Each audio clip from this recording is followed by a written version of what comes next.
Welcome everyone to our first of our presentations for the ECHO Rural Behavioral Health Support Series. I am Kate Jagla, the Executive Director of the Moab Free Health Clinic.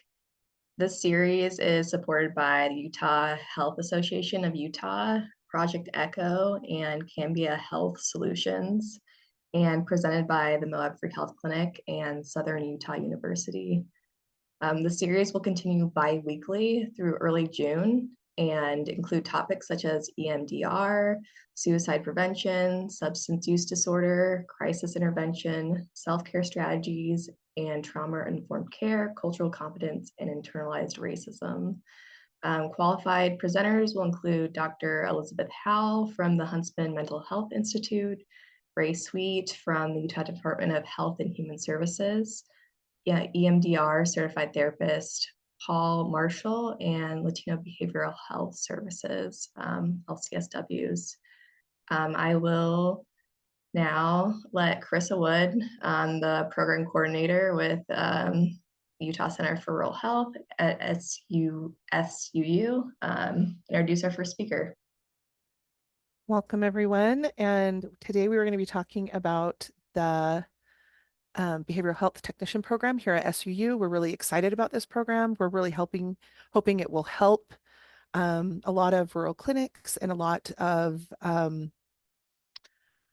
just providers provide better care. So without further ado, Amy DeBrenza is the person at SUU that is helping with this program, and she can answer a lot of questions.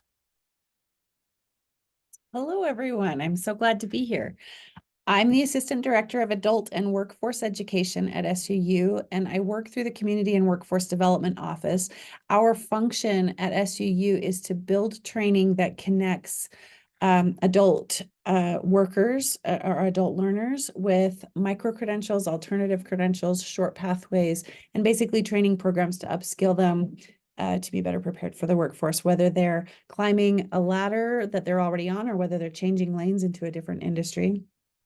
And it's been really exciting to be a part of this program, the development of this program, because it is so new and we feel really purposeful in meeting a need in the community. As probably everyone knows, there's a bit of a health crisis in terms of behavioral health providers across the state, probably the country, and possibly globally. And the response to that within the state has been an interesting movement to create training to fill in some of those gaps. What has happened is that there is a need for behavioral health providers, but sort of a gap between entry-level service preparation and being a certified therapist or a behavioral health provider. And so the effort has been to create the behavioral health tech certification, which just passed Congress or passed legislature this last legislative session through Senate Bill 26 and received approval, which is really exciting for us. The pathway that we're going to talk about today is the SUU, the new SUU pathway for behavioral health. And I am going to share my screen. Can someone enable screen sharing so I can share my screen?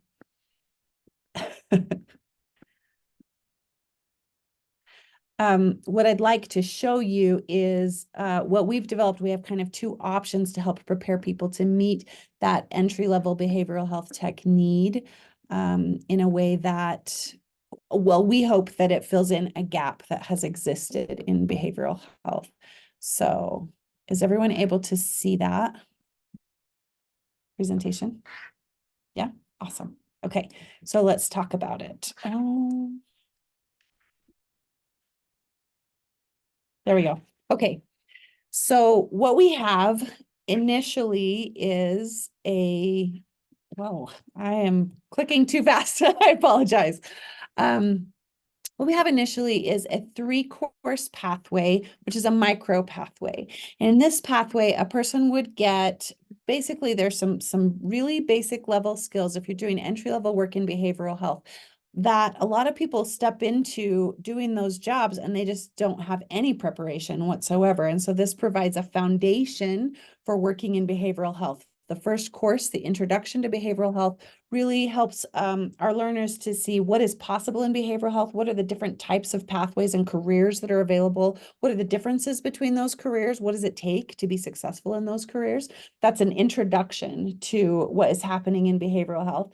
And then the second course, Personal Preparation for a Behavioral Health Career, helps learners to take a look at their personal attributes and skills, and align them with a pathway that makes really good sense for them, something that they're interested in and that they're well qualified or well prepared to do from a personal, personality and characteristic standpoint. Those classes together would articulate into a bachelor's degree if a person chooses to go that direction. That's 3 credits that would take the place of an elective in a behavioral health, whether that's a psychology or a social work degree. Those are followed by a virtual job shadowing, which we are hoping will give our learners a pretty good look at what it's like to work in behavioral health without having to step into that environment with all of the, HIPAA regulations and privacy issues that would occur in doing a job shadowing on site. So it's a virtual experience. All of these are online courses. The first course is 4 weeks, the second course is 6, and the third course is 6 weeks. So in 16 weeks, you would have this really solid introduction to what is possible in behavioral health, the different characteristics of pathways, both for preparation and what those careers actually would look like. And that results in a behavioral health foundations certificate, and that's the foundational certificate level. Also, based on the approval by legislature through Senate Bill 26 in a recent legislative session, the state has approved a behavioral health technician certificate, which is a slightly longer pathway. This pathway is designed to be able to be done in a year, and it includes the 3 courses that are in the foundational pathway as the first 2 courses and the NCAP course, but it also includes courses developed with SUU's psychology and social work departments. And these are the course titles. Oh, stop. These are the course titles for those. Sorry, my mouse is really touchy today. So starting with Introduction to Behavioral Health and then the Personal Preparation for Behavioral Health. Then there are 5 courses that are meant to provide a really solid foundation in behavioral health skills, followed by that virtual job shadowing. And that pathway results in a behavioral health technician certificate.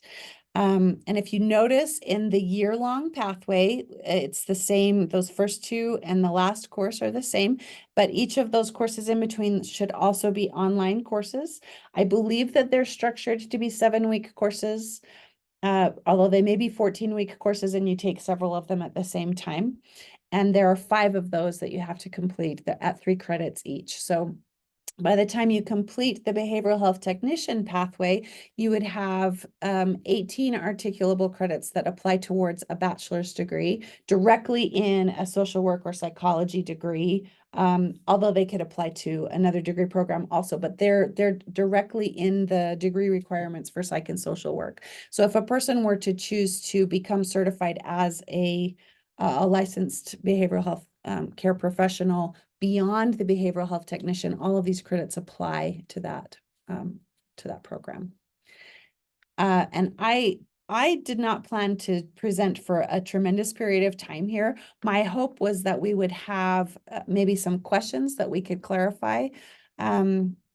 What I can say in terms of where the credentials or the certificates come from, if you take the micro pathway, these top 3 courses in the micro pathway, you take those all through community and workforce development. And I have a link to the registration, which we could maybe share with participants afterward if they were to request that. And the certificate that they receive is an institutional certificate, the Behavioral Health Foundation's institutional certificate. If a participant chooses to take the larger pathway, when they finish the second course, the personal preparation course, there's a coordinator whose whose responsibility it is to help them to connect with the greater pathway and also to make some connections in terms of employment, so career options and hiring options there. And that person would help them to articulate into the psychology and social work schools on campus to decide whether they're wanting to pursue a longer pathway for licensure certification, or if they're interested in a degree program, or if they're just interested in creating acquiring the behavioral health technician certificate. Because the behavioral health technician certificate is relatively new, just having passed at the state level, it will be interesting to see how it is developed and applied across the state. I think that SUU is pretty excited to be one of the first developers of a program like this. And from what I've seen from the other schools, while they may be in development, nobody is at a point where they're actually already putting learners into programs yet. So this is pretty cutting edge for SUU, and we're really excited to be a provider for this service, this learning pathway for our rural health folks across the state. What did I miss? Amy, that is awesome. I understand it a lot better now. I have a quick question. So you said it can be attended in person and online? It's all online. It's all online, period. Both pathways are online. And now some of the courses through psychology and social work, those 5 courses in the middle of the larger pathway, the behavioral health technician pathway, have still been under development. So there are some details about those courses that I won't have the answers to. I know that Grant Courser here at SUU is really taking point on the development of some of those courses, and maybe even Rita Osborne may be able to fill in some of those gaps. But basically, they have been taking content that they find really foundational to being an effective provider in behavioral health, and some of those are being pulled from other courses, and they were developing some of these courses. So these aren't necessarily courses that used to exist. There are courses that have been developed specifically for this pathway to ensure that a person who earns it is able to really have their feet under them in terms of what they're going to encounter. One of the criticisms, and not necessarily criticisms, but because this is so new at the state level, it's kind of undergone some scrutiny, and there are people with legitimate concerns, which I think are actually really understandable. One of the concerns is that a person will have a behavioral health technician and then they'll think they're a therapist, right? Which is definitely not what we're trying to create. What we are trying to create, however, is a worker who understands the scope of practice that they are ethically and legally allowed to engage in, and at what point should they be referring a person to someone with a different credential than they have. And one of the challenges that we have is in this state, we have a lot of workers working in entry level positions as support staff, office staff, mentors in RTC programs and clinics, who, because there's such a need for care, they end up taking on more than legally and ethically they really are allowed to or prepared to manage. And then they get in a little over their head just out of their desire to provide services, right? So both of these pathways, both the Intro to Behavioral Health, Personal Prep and Virtual Job Shadowing, that first foundational pathway, and the larger Behavioral Health Technician Certificate pathway are designed to help entry-level workers understand what their scope of practice is and when they need to refer those services, and how to best do that, how to do it in a way that the people that they're trying to serve don't feel like they're being, shoveled off to someone else, how to do that ethically, empathetically, how to validate the concerns that these people have who have more needs than maybe are being met by the current crisis of care. So that's one of the things. It's a response to people within the industry who have been nervous about whether this is going to create a situation where people are maybe working beyond their scope of practice. And we've tried really hard to build it so that it actually strengthens the ability of workers to work within their scope of practice ethically and empathetically. Rita, you have a question. Yes, thank you, Amy. I'm wondering if you could share some of the job opportunities that people with this certificate might be able to find employment in, or some of the settings. Sure. And this is territory that is Bridger still here? Did he just disappear?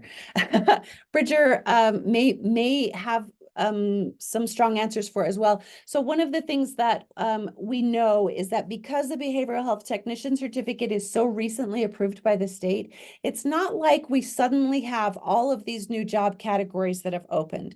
What our hope here is that people who would partake in either of these pathways would be better prepared to manage the workloads that they're already being asked, that are being dumped on them, right? So we're talking about office and support staff in clinics. We're talking about some intake services. We're talking about mentors and RTCs and people who are working within behavioral health, but who are not licensed professionals or licensed therapists. Is Bridger still here? Yes, I was trying to wave my hand. I wasn't sure if you Yay, I didn't see like, you. I'm still Bridger, here. I was can listening you the whole add time. to that? Yeah, so you did a great job covering it. So essentially what's going to happen is we're working with 3RNet to create a listing for these professionals, but as of right now, you're going to be seeing a lot of the clinical stuff is similar to like a registered behavior technician, where these people are working with students with disabilities or adults with disabilities. You're looking at autism services, group homes, things that will eventually lead through like ABA therapy up through the ABA therapy track. However, ideally, this is going to be looking more like a medical assistant, where a medical assistant is kind of like the entry level worker, where they take a lot, like Amy was saying, take care of a lot of the intake, a lot of the basic vitals, a lot of the stuff that is then their supervisor will then be able to read that stuff and then perform a more robust and meaningful intervention because of the work that was already done by this entry level worker.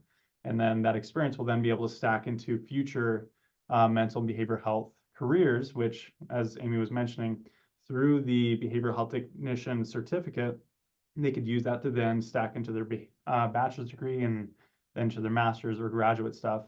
But you can also see we have like psychiatric mental health technicians, we have mental health technicians, but they, as of right now, do very similar stuff to registered behavior technicians, as well as office support staff. I think one of the goals here is it's long term, we hope that maybe job descriptions will be reorganized in a way that makes ethical sense in terms of being able to meet people's needs. But in the interim, in the short term, it's not so much about in the short term creating new job openings. It's helping people to be better prepared to manage the workflow that already is being demanded of them, because there's a gap between intake, between when a person recognizes that they need help and they reach out to a clinic or some sort of a behavioral health company or facility, and the time that they are matched with a therapist and they begin their therapy, right? There's that big gap in the middle in terms of clinical care. And then you have, especially in cases of like residential treatment, addiction, recovery services, and those sorts of things, where there's a lot of time when support is necessary, but the people that are providing the support currently, there has not been a training for those people other than what is provided in-house. And many clinics and behavioral health providers are not able to provide a high enough level of training for those folks to feel really adequately prepared to meet the needs of the people that they're expected to serve. Rita, did you have an additional question? No, sorry, I didn't take my hand down because I'm driving. Sorry. You're good. It's all good. Well, any other questions, clarifications? Yeah, I did want to note that if students didn't want to do the foundational certificate, I'm not sure if you mentioned this or not, Amy, but they could take care of, they could take a psychology 1010 or a sociology 1010 class in lieu of the intro to behavioral health and personal prep. And those ones, the psychology 1010 or sociology 1010, those are It's to be social work, required not for, sociology. what's that? Social work, not sociology. Okay, thank you. Yeah. Yeah, and that can lead into their bachelor's degrees, and then at the very tail end, they'll still take the virtual job shadowing because that will link them up to 3R Net. Yeah, the idea here has been we want to create a 1-year certification opportunity that ends with this behavioral health technician. Some of our learners we anticipate will be those that already know that they're seeking a bachelor's degree, in which case they will have this behavioral health technician certificate within a year of starting their journey. So they already have something to show for it. They already have that certification, and all of those credits will articulate. So there's a psychology specific pathway, there's a social work specific pathway, and there's this pathway, and any way that the student or the learner goes, they're going to have this behavioral health technician certificate. What is really exciting is knowing that there's a coordinator who can assist them to decide which pathway to take, what makes the most sense for me. Here's where I think that I'm headed, and they'll get that in the personal prep course. This is the direction that I think I want to go. What are the courses that I need? How long is it going to take? What jobs will I be able to do? What attributes do I need to develop in myself along the way to be really prepared to be successful in this type of a career? And having that coordinator, I think, is going to be a strength of the program. We're excited to be able to offer that part, and also just help the person make connections to how do I become employed once I get this behavioral health technician certificate? What do I do with that? How do I find work that's going to be fulfilling and that meets my needs in the short term and also helps me to get to those long-term goals?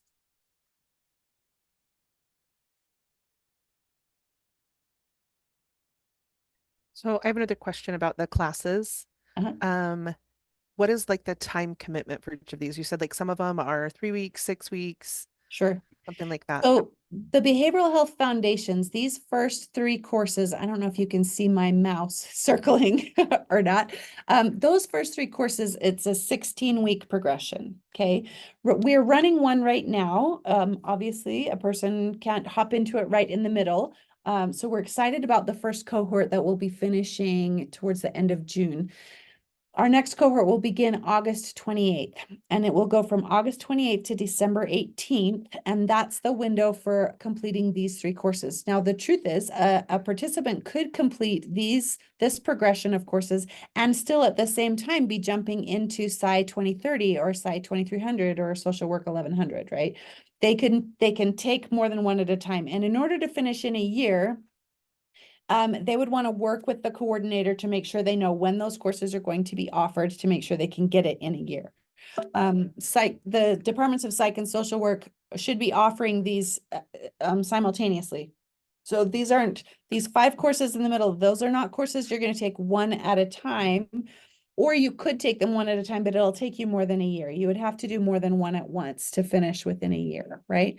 But the 3 micro credentials, Intro to Behavioral Health, Personal Prep for a Behavioral Health Career, and Virtual Job Shadowing will be offered again starting in August. And the idea there is that theoretically or hopefully a person could start in August and finish the entire progression by May of 2025 and have that behavioral health technician certificate. Was that clear enough answer, or do you need more detail? So Oh, and what does it, is it like just an hour or 2 hour long class, or is it just understood? totally, Okay. totally just on your own? It's totally on your own. There is instructor support for the courses. So an actual instructor will be looking at the work, will be grading assignments, will be collaborating, making announcements, and giving feedback to students. But there's not an exact class time, a synchronous time when they would log into class. So this is coursework that they'll be completing on their own time in a 4-week period of time. So they have 4 weeks to complete the Intro to Behavioral Health. They have 6 weeks to complete Personal Prep for a Behavioral Health Career, and they have 6 weeks to complete Virtual Job Shadowing. And within that time, they can collaborate with the instructor to whatever degree they need. in support. Most of the content is content that is reading and media, video content and resources that they're going to work through at their pace within that period of time.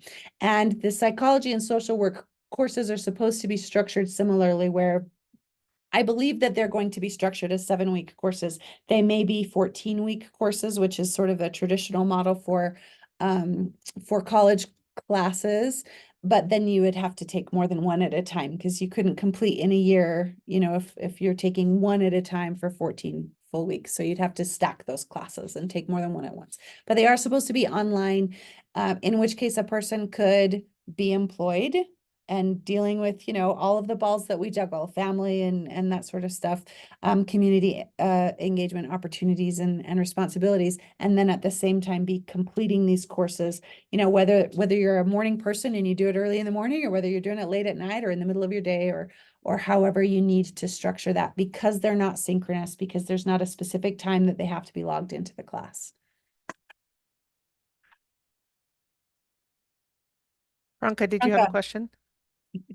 Yes, I was just wondering if there are any like application requirements, or if there are prerequisites for the psychology and social work classes. Like what would you need to do to get into the program? That's a good question. The prerequisites for the psychology and social work classes are either Intro to Behavioral Health and Personal Prep for a Behavioral Health Career, or Psych 1010 or Social Work 1010.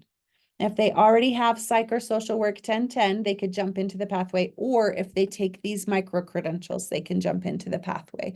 And then as far as application goes, the application requirements are really, really minimal. It's a basic application without prerequisites that they would complete through the website for my office, Community and Workforce Development at SUU. And in terms of costs, I will say Intro to Behavioral Health costs $233. Personal Prep for a Behavioral Health Career costs $466, and virtual job shadowing is $99.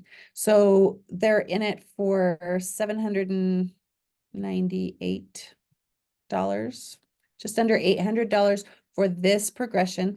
However, if an employer pays for their employee to take this progression, they can be reimbursed by the custom fit program up to 40%, which is fantastic. And this would be really, really good training for a person who maybe is already working in an entry-level behavioral health career, but with kind of inadequate preparation, or they really want to have kind of a stronger foundation. This would be a really great training for a clinic or a behavioral health provider to put an employee through, and then they get reimbursed 40% of the cost of that tuition. As far as the tuition for below, the intro, personal prep, and virtual job shadowing, those costs are consistent. They'll be the same throughout. The psychology and social work courses in the middle, they work on a traditional tuition model through SUU. So it's traditional tuition prices for those. And I'm not sure what those are. I apologize. I know that they're a little bit more than what we're charging for the micro credentials at the beginning and the end of that program. Hey, Amy, this is Rita. Aren't those qualified for, if a student can qualify for FAFSA? Yes. They can get that support financially for that. And yes, then and I think we also, okay. Go ahead.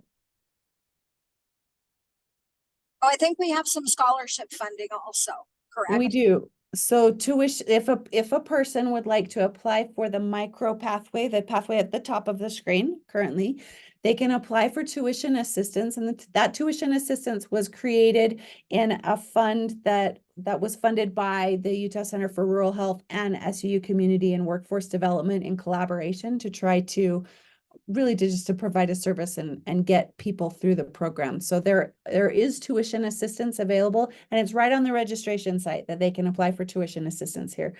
If the person is being put through the program, or the program is being paid for by their place of work, they would apply for custom fit rather than tuition assistance.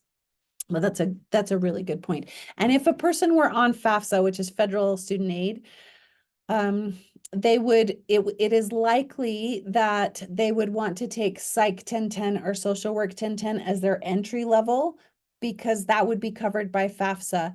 The Intro to Behavioral Health, Personal Prep for Behavioral Health Career, and Virtual Job Shadowing are not covered by FAFSA. Those are options really for learners who are not on federal aid, or at least they haven't gotten on federal aid yet.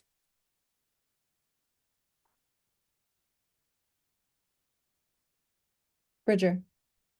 So in my experience, when I was talking with various behavioral analysts when I was preparing for the virtual job shadowing course, I asked them what kind of things they would need for their registered behavior technicians, since that's most likely what these students will end up going into. And they frequently mentioned that these employees, what they wanted training in that wasn't being offered at that time was help with like empathy and mentalizing and how to be more personable, how to understand their patient more. And that's exactly what we put in the foundations courses.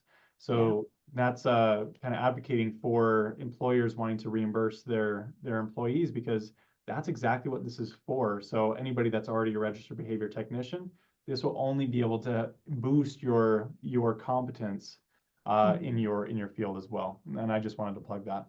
Agreed. Thank you for sharing that, Bridger. One of the things is that's one of the things that I like about the program. Another thing that I think is really impactful about the foundational micro credentials, the 3 at the top, is that it really helps a learner to take a hard look at who they are as a person, get some, self-awareness and what am I interested in doing, and what is my personality well suited for, and what characteristics do I already have? What characteristics can I develop that will help me to get there?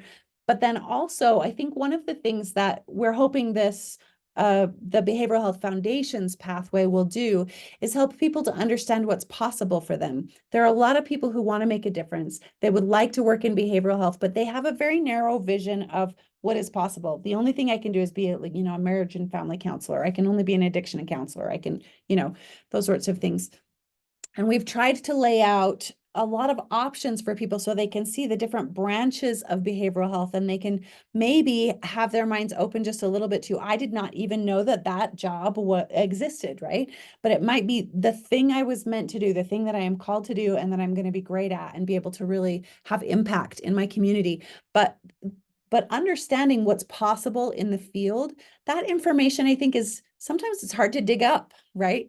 So one of the lovely things about this Behavioral Health Foundations is helping people understand, who am I, what am I well made for, and what is possible for me? Where can I go with this?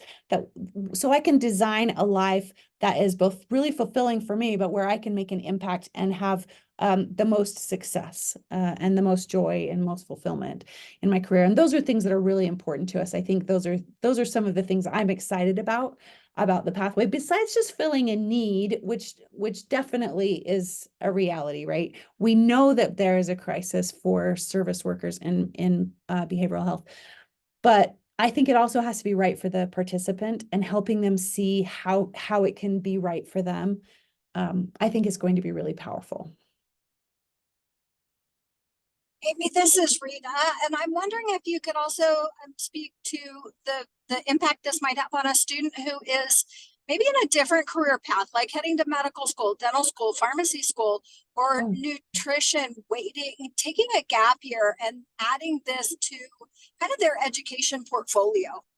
Yeah, I love that question. Thank you, Rita. So one of the things that we find is a person may be headed in a very, medical profession field or whatever, but what they realize is that they end up encountering people in crisis constantly in their work, and they're prepared to handle the technical questions and the scientific requirements of the medical profession, but they're not really quite sure how to deal with the people in crisis in front of them, right? And when people are struggling with health difficulties and challenges, it often has a rippling effect across their mental health. What we're hoping is that a person, regardless of what job they or career pathway they are choosing, or where they're headed, that this foundation would really give them the skills to understand what they're seeing in the behavior of people that they're working with, and know how to respond appropriately, empathetically, know how to process root cause and what's going to escalate that situation and what's going to de-escalate that situation, validate people's concerns, and help them to come to a place where they can function at a higher level. So even if a person is not looking for a career in behavioral health, when they know that they're going to be dealing with folks that are struggling and that maybe behavioral health or mental health are some of those struggles, we're hoping that this will give them better tools to understand those people and just help them to feel more prepared to deal with the human element, which can be one of the most challenging aspects. And not even just among clientele, but I think that it's probably fair to say that all human beings struggle with mental health concerns at one time or another, whether that's just extreme stress or whether it is dealing with the mental health or behavioral health of people in their families or your teams. Even if you're not talking about your clientele, if you're talking about the teams that you work with on a day-to-day basis, understanding how to practice empathy, how to remain calm in an intense situation, how to manage your own stress load. And that's part of the personal prep for a behavioral health career course as well, is understanding how to manage your own mental health when you're dealing with a lot of people in crisis. How do you stay healthy? How do you take care of yourself? Self-care, I think, has shifted a little over the last few years, particularly post-pandemic, people understanding how to care for themselves. So those are all skills that we've tried to embed in the pathway to make sure that not only are you able to make a contribution to other people's behavioral health, but you also can do that in a healthy way for you. I hope that answered your question. Any other questions? I had one more about the virtual job shadowing. Okay. Who are they job shadowing and how much of a commitment is that? Got it. So there are some pretty intense regulations that make sense logically in terms of what a person can do as a volunteer in behavioral health, right? You have confidentiality and protecting personal details, and it's kind of a sensitive situation. What we have built is a job shadowing experience that is more like it's not at a specific physical location, so it's not a job shadowing opportunity where you are aligned with a company and you're going to be physically in their space. It's I'm looking for a word and it is not in my mind. Susan, maybe you can help me. It's looking at what you would experience in a job shadowing situation that is actually built to be kind of more of a generic or hypothetical job shadowing situation. And it happens through simulation and media, and you're digesting the content online in that same online kind of structure that the rest of the courses follow. So it's not job shadowing with a specific company. It is the experience of what you would get in a job shadowing situation, but minus the HIPAA regulations and the problems that we encounter when a person would be working with actual clientele. Does that make sense? Okay. Yes, I was wondering how that would work. Yeah. Oh, Susan? I was going to say, would it be helpful to show a little bit of what that thing is in RISE 360? That would be It might, fantastic. would you be willing to do that? Here, I was sharing. Did you want to log on? You want me to share? If you'll log in and pull up the correct course, because I don't remember what content is in which module. Susan has been the architect of these courses, and she's been brilliant. She's been working with a team of, this is probably interesting information for y'all as well. The curriculum committee was comprised of 7 behavioral health providers working in lots of different areas in behavioral health, in order to provide a really balanced view of what was going on. And so that collaboration has resulted in this lovely piece of work, which Susan created. Susan, will you talk us through it? Yeah, so this is the first week. Basically, it's the virtual job shadowing class.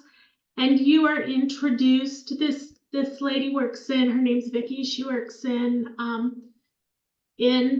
Mindful Living Behavioral Health, which is a made-up organization. She greets you, and every week she introduces you to someone else who shows you, what is being done. So in this one, she introduces So she talks a little, tells you about what you're experiencing, welcomes you, encourages you to ask questions. The first person you're going to be introduced to is Jonathan. So Jonathan comes and he says, I'm expecting you. I'm glad they brought you to me first. He's going to explain ethics and confidentiality because they're very important in wherever you're going to work and in this thing is in this made up company as well. So he has you first introduces you to the basics. So you watch a video.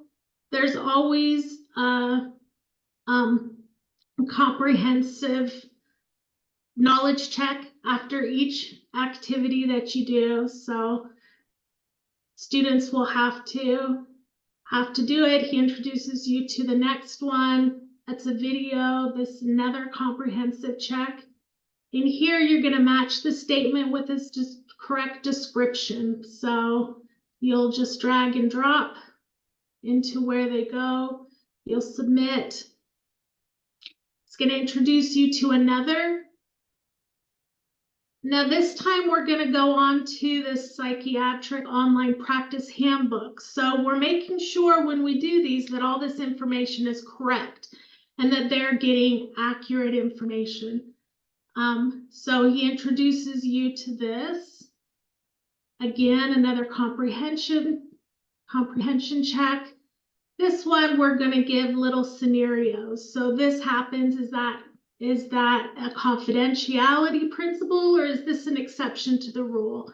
Because we want them to understand that sometimes there's exceptions, sometimes, you know, you do have to disclose some information and it's very, you know, and we do it in a way that they understand.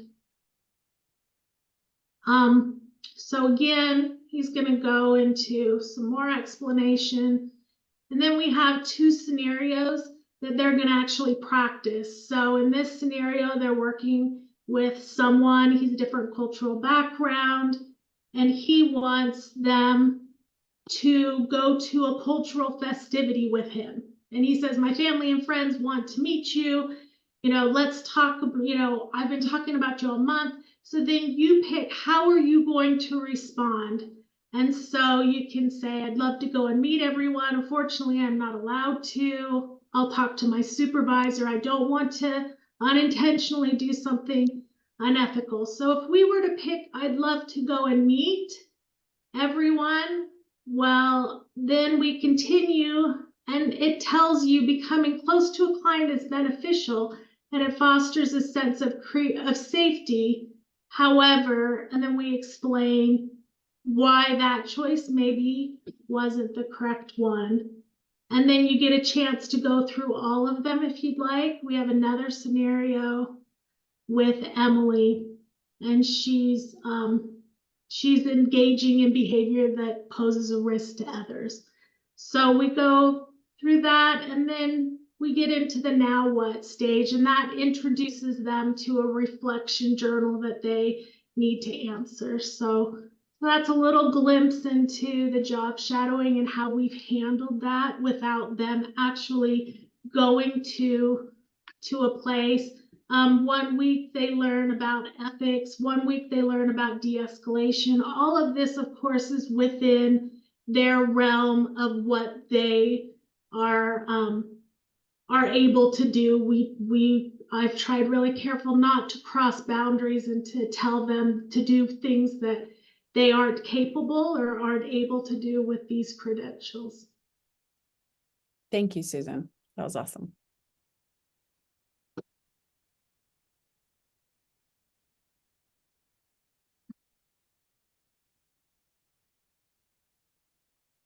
Thank you. That was exactly what I was wondering, and being able to see that is fantastic. It looks really well done.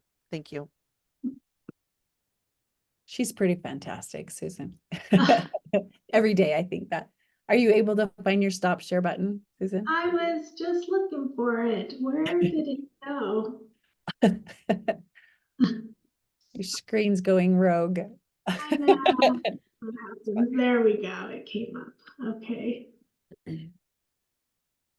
So I think one of the takeaways that I hope that your listeners and participants here today can take away is that we've tried to construct it in such a way that they can accomplish it on their own schedule, on their own time, because we know that folks are really, really busy. Everyone's juggling all the things, right? But we want you to be able to accomplish this learning in a way that works for you and that also helps you to prepare for the life that you're trying to build for yourself, whether you're mid-career, whether you're changing lanes, whether you're just starting out and trying to build something. We really want it to work for everyone as best we can. And so both the way that the courses were designed and also the influence of the coordinator who can help to kind of mentor a person through what are their next steps and connect them to either further academic options or opportunities for employment.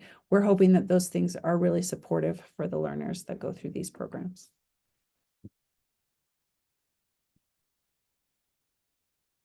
Well, thank you very much. Are there any other questions for Amy or Susan or Bridger or that they can answer?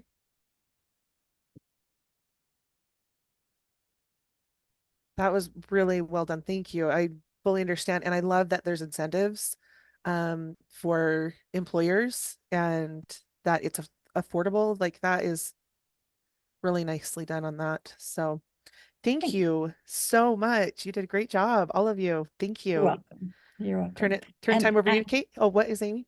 for your participants, I'll make sure that I send you the link to our registration so you can share that out with them. Perfect. And we can link that with the video too. So thank you. Perfect. Kate, was there anything else you wanted to add before we end? I'd like to add that what our next session will be. So our next session will happen on April 23rd, which is in 2 weeks, with Paul Marshall, who is an EMDR certified therapist. So please spread the word on this next session to anyone who you think is interested.